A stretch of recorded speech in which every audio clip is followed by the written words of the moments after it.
Buya. Waalaikumsalam warahmatullahi wabarakatuh. Ya, saya mau bertanya di luar tema. Maaf. Silakan. Saya udah Allahumma sholli wa sallim wa barik alaihi. Sallallahu alaihi wasallam. Saya Ibu Fitri di Jakarta. Jadi gini, maaf Buya, aduh gemetar, saya udah lama pengen nanya sama Buya, susah masuknya. Begini Buya, maksudnya gini, saya kan seorang janda, udah 3 tahun. Nah, terus udah tercemar 3 tahun, saya udah kenal dengan seorang Buddha gitu, seorang laki-laki gitu. Terus saya dulu kerja di luar negeri, terus saya pulang, saya minta sama orang tua saya untuk menikah dengan ini, tapi orang tua saya kurang setuju karena yang laki-lakinya itu mungkin gimana ya, penghasilannya agak kurang, terus keluarga saya kurang setuju gitu, sedangkan saya udah merasa cocok, udah 1 tahun jarak jauh gitu. Nah, singkat cerita, maaf Buya, karena semua keluarga saya nggak memperbolehkan, dulu kurang setuju gitu, harus gimana ya, jadi intinya gini, saya maaf ya Buya, saya menikah siri. Sebenarnya keluarga saya setuju karena nggak boleh menikah siri, harus menikah resmi, sedangkan mantan suami saya belum memberikan akte cerai, dan saya itu menikah siri tanpa pengetahuan keluarga saya. Tapi keluarga saya pada dasarnya setuju, cuma tidak boleh menikah siri. Karena saya menghindari untuk takut terjadi hal-hal itu, saya menikah siri di keluarga yang laki-laki. Ada ayah dan ibunya dan keluarganya. Gitu. Yang mau saya tanyakan, gimana ya Buya? Saya sekarang lagi mengumpulkan dana untuk menikah resmi. Karena apa? Mantan suami saya belum memberikan gitu, belum memberikan akte cerai. Saya mau menggugat cerai ke pengadilan, lagi mengumpulkan biaya gitu. Dan saya saya mencari ceramah Buya tentang begini, kalau menikah siri janda di luar 83 kilo gitu sah, cuma ya harus mendapat ridho dari orang tua, begitu Buya. Maaf, mohon pencerahannya Buya. Baik, insyaallah. Begitu saja. Assalamualaikum warahmatullahi wabarakatuh. Terima kasih Buya. Sama-sama. Semoga Allah menjaga siapa tadi? Fitri? Baik, ini. Yang pertama adalah Anda punya pengalaman gagal di dalam pernikahan. Artinya orang cerdas itu tidak akan masuk lubang 2 kali. Maka untuk pernikahan selanjutnya harus betul-betul waspada. Jangan sampai gagal untuk yang kedua kalinya. Tentunya ikhtiar kita adalah memilih pasangan yang benar, yang baik, yang tentunya bukan mendahulukan rasa senang, sebab senang itu menjadikan orang nggak bisa koreksi, nggak bisa menimbang. Maka dari itu, kepada semuanya, jangan mendahulukan rasa senang, itu menjadi buta. Cinta itu membutakan orang, sehingga nggak bisa memilah dan memilih lagi. Sehingga gula Jawa rasa coklat, repot semuanya. Baik. Kemudian hubungan Anda 1 tahun, Anda itu dengan laki-laki itu min plus. Kalau min plus itu biarpun sama-sama nggak layak itu akan terbiasa menjadi rasa senang muncul. Dan itu bahaya sekali hal-hal yang semacam itu. Jadi kadang-kadang bukan karena baiknya pasangan, tapi karena sudah terlanjur seperti memiliki, sehingga berpisah pun jadi berat. Padahal mau melangkah pun juga kadang ragu-ragu. Baik. Ini yang harus diwaspadai oleh siapapun, jangan mudah menjatuhkan hati, karena itu akan merepotkan di dalam memilih. Kemudian masuk pembahasan yang bertanya bahwa sudah merencanakan. Semoga memang langkah Anda baik dan terjaga, kemudian Anda benar-benar ingin menikah.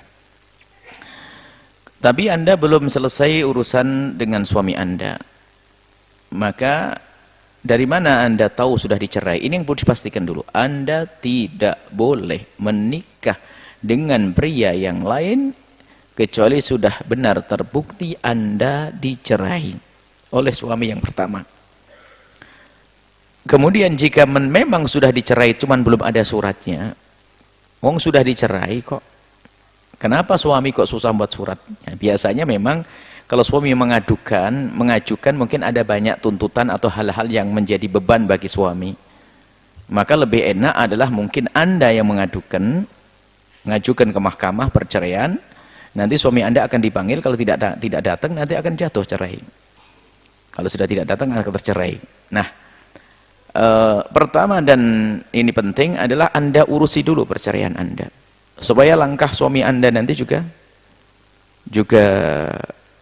benar. Kita tidak ingin suami Anda memanfaatkan kesempatan Anda belum dicerai ini untuk dinikahi siri sehingga Anda tidak bisa macam-macam. Nah, ini kan bahaya juga. Makanya sebetulnya kalau Anda menikah dengan orang-orang yang benar-benar dia baik, terbukti baik, maka siri bisa saja aman. Tapi yang dikhawatirkan siri adalah untuk bermain-main.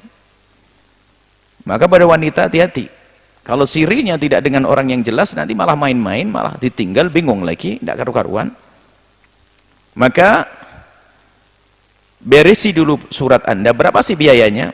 Kalau memang tidak punya biaya, Anda bisa informasikan ke tim, nanti akan dibiayai. Biaya perceraian berapa sih di KUA sana?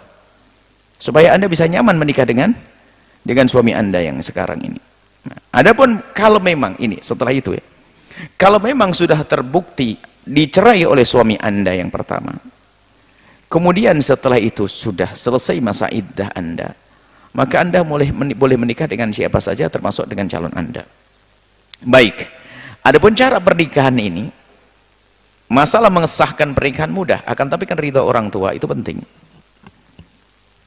Jika Anda melakukan nikah sirri seperti ini, maka resikonya adalah jika ternyata suatu ketika orang tua Anda tahu kemudian tidak setuju, Anda harus rela melepas itu semuanya. Jangan sampai nanti Anda membangkang melawan orang tua. Jadi begini, pernikahan sirri itu akan sah jika memenuhi syarat.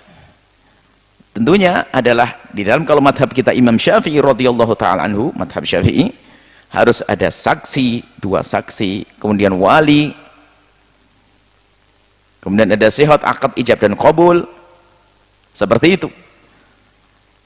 Kemudian jika tidak ada wali, kemudian dia mengatakan menikah di tempat yang jauh. Kalau masalah mengesahkan pernikahan itu gampang. Memang betul dalam mazhab Imam Syafi'i, kalau sudah tidak ada wali, kalau sudah jauh dari wali lebih dari 2 marhalah 18 kilo, bisa saja seorang wanita dinikahkan oleh hakim.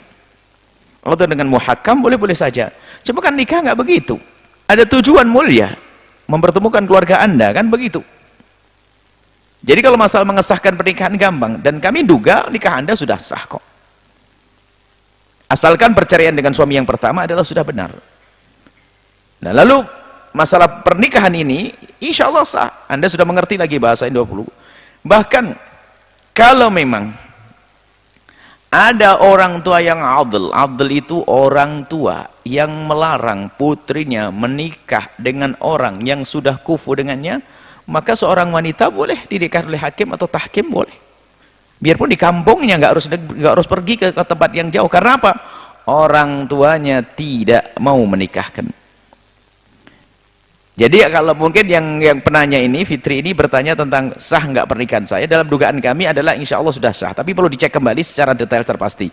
Cuman yang perlu diperhatikan adalah urusi surat perceraian Anda, kemudian setelah itu urusi dengan suami yang sekarang dengan surat nikah, supaya kedepannya perjalanan Anda adalah mudah. Jangan sampai Anda jatuh lepas dari istri suami yang pertama, ternyata yang kedua juga nggak jelas, khawatir. Seperti itu, urusi surat cerai, kemudian setelah itu urusi surat pernikahan Anda, kemudian setelah itu Anda aman. Kemudian kan enak kalau dengan kan keluarga sudah mengizinkan. Anda jangan terburu-buru deh. Keluarga mengizinkan, catatannya dengan jangan siri. Sebab kalau siri kekhawatiran, karena mungkin keluarga Anda tidak tahu siapa laki-laki itu, khawatir Anda didolimi. Itu sah bagi orang tua yang seperti itu. Maka kan bijak sekali kalau Anda mengumpulkan berapa sih biaya perceraian, Anda urusi perceraian Anda, kemudian setelah itu menikah, selesai. Nikahnya yang pakai siri, terhormat Anda. Nikah pakai siri, orang tua Anda ridho, selesai. Itu saja himbauan kami. Ada masalah sahnya pernikahan, insya Allah sah. Kita pengen tahu prosesnya, tapi tidak menceritakan tentang prosesnya pernikahan. Kalau dari bahasa penanyanya 20 kilo dan sebagainya, kayaknya sudah sah. Tapi ingat, jika Anda menikah harus ada wali. Kalau tidak wali, dia memuhakam. Kalau dengan madhab lain, tentu orang itu alim tentang madhab lain, harus begitu. Asalkan Anda menikah atas bimbingan seorang alim, maka akan sah. Itu saja jawaban kami. Karena orang awam dijelaskan panjang lebar mungkin juga tidak akan bisa memahami semuanya, tapi insya Allah pernikahan Anda adalah, Anda bukan awam, pertanyaan Anda sudah mengerti 24 kilo dan sebagainya. Itu saja. Jadi hiburan kami adalah di penutup pertanyaan ini, jawaban ini, urusi surat perceraian Anda. Kalau memang urusan perceraian Anda keberatan uang biaya, Anda bisa komunikasi dengan tim atau siapa saja. Anda tinggal di mana, nanti akan dibantu urusan-urusan semacam itu. Karena apa? Jangan sampai kita salah. Kalau ternyata suami Anda belum mencerai, maka Anda tidak boleh menikah. Ini masalah pernikahan, ini hati-hati. Kalau Anda belum dicerai, berarti masuk bab zina berikutnya. Pernikahannya nggak akan sah. Seperti itu. Wallahu a'lam bishawab.